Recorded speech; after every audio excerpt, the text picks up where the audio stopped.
Document écrit par Denise Schneider, qui est une de mes amies, qui habitait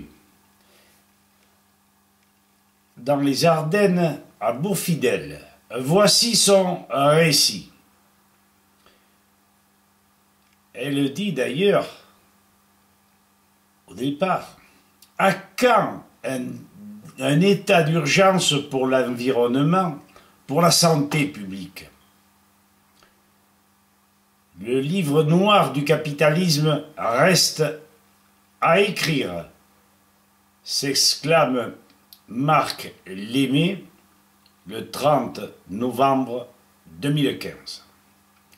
Nos trois associations, conscientes de ces drames, s'efforcent de prévenir les citoyens. Français, nous sommes coupables, indifférents, égoïstes et désinformés. Des années 70 à l'aube des années 2000, des intoxications massives aux métaux lourds et plomb, provenant des rejets d'installations industrielles, ont tué des centaines de personnes en France. Les tragédies de Bourg-Fidèle, en Ardennes, de Noyelles, Godeau, dans le Pas-de-Calais, 62, tuent encore des enfants intoxiqués par ces rejets, restant présents dans l'environnement, les sols, les rivières, les ruisseaux, l'eau en profondeur. À Villefranche-sur-Saône, à Toulouse, dans le Loiret, à Bruxelles, les métaux continuent à tuer dans l'indifférence générale. Madame Schneider et son association obtinrent la reconnaissance du drame en 2001 quand le tribunal de Paris sanctionna l'affaire de Bourg-Fidèle. Madame Schneider et son mari, un véritable mort vivant. Il faut voir la photo de cet homme. C'est horrible.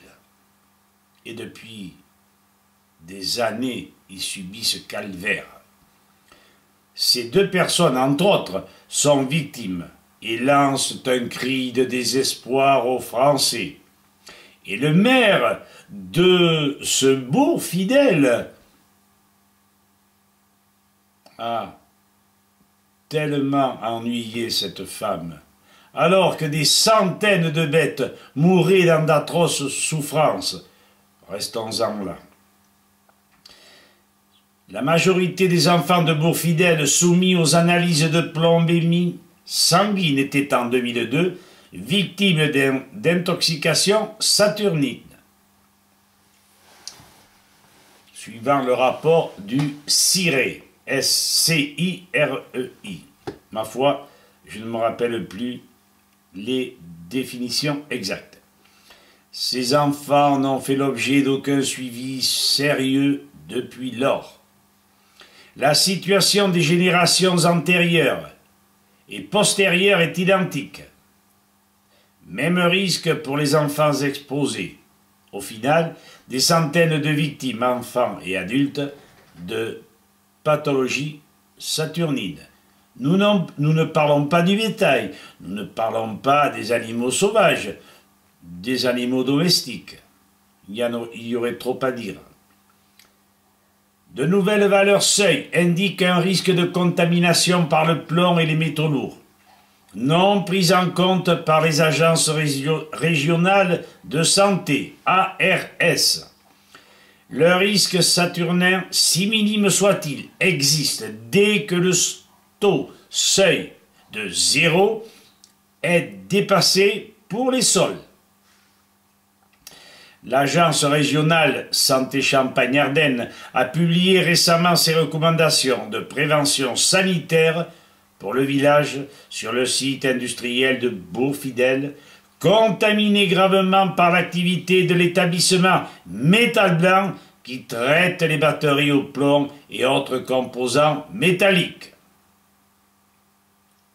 mais ces directives sanitaires, appelées recommandations, telles que spécifiées pour Beaufidèle, mais aussi pour le site du Loiret, à Outarville et Bazoches, ne sont que des écrits. Pas de contrôle sérieux, pas d'action. L'État somnole. Et pourquoi? Vous vous posez la question, n'est-ce pas? Denise souhaite que soit officialisée la démarche initiée par l'ARS en Rhône-Alpes qui a abaissé le seuil des plombémies à 12 microgrammes par litre. Très difficile à obtenir ces documents. Que faire? Comment alerter? Comment défendre une population urbaine menacée? Pourquoi les citoyens ne sont pas avisés? Attendons-nous l'empoisonnement général pour aller chercher de l'eau sur Mars? Ou ne plus avoir du tout d'eau? Les habitants ne bougent plus. Lassitude et surtout absence d'information. L'État ne fait pas son travail. Or, la baisse des taux de plomb et autres toxiques dans les sols est impossible. L'ARS soutient que les taux dans les sols sont stables. Culot! Il n'y a que le culot qui sauve. Le mensonge. La gendarmerie nationale a trouvé des taux importants de manganèse dans une gouttière d'eau de pluie, sans compter les rejets à queue. Davantage encore de manganèse que de nickel. Or, cette même ARS et ses responsables du génie sanitaire n'ont jamais entendu parler du mot manganisme. Pour des professionnels, ils la foutent mal. Dans les Ardennes, alors que le génie sanitaire de Rhône-Alpes indique qu'il faut abaisser le seuil des plombémies à 12 microgrammes par litre, une étude épidémiologique nous a été refusée au motif que les plombémies seraient satisfaisantes. Omerta, incompétence et inertie. S'agissant de santé publique et de dégâts environnementaux, les victimes des métaux lourds ne sont jamais prises en compte pour ne point affoler les citoyens. Une jeune femme résidente à Toulouse présente des analyses alarmantes, des taux de cadmium et de nickel urinaires à l'état naturel, donc sans injection de chélateur dans le sang. Toulouse possède une usine de recyclage de batteries et autres déchets. La ville rose compte au rang des 5 à 6 sites français concernés.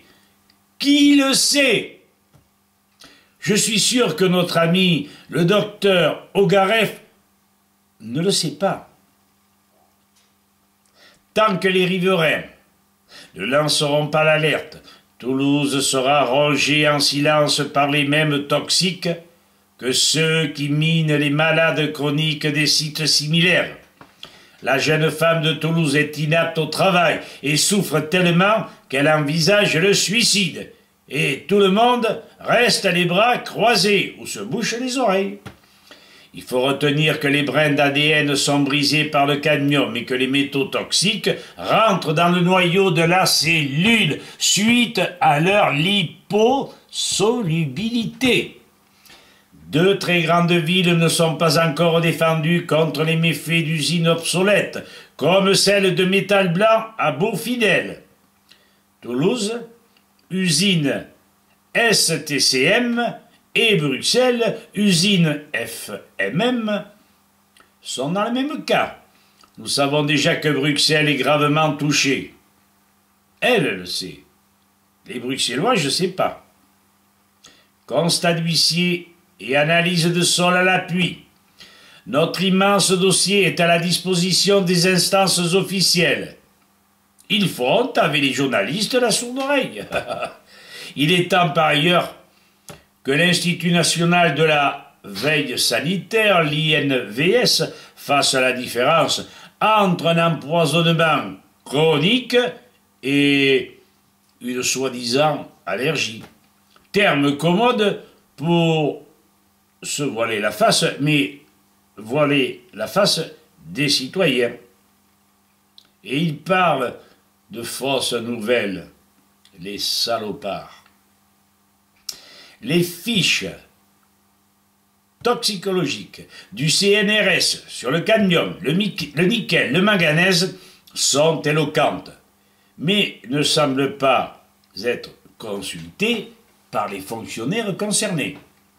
La vérité, nous ne pourrons l'appréhender que dans l'écoute, le respect et la recherche européenne, puisque les toxicologues médecins ont disparu, sauf à la CNAM. Denise Schneider, présidente de l'association Protection Défense de l'Environnement de Bourg-Fidèle, dans les Ardennes, réfugiée aujourd'hui en Belgique. Il a fallu qu'elle soit blindée pour résister et à l'action du maire et à l'action des ouvriers qui sont eux-mêmes empoisonnés, mais qui préfèrent s'empoisonner mais toucher une paye. C'est compréhensible.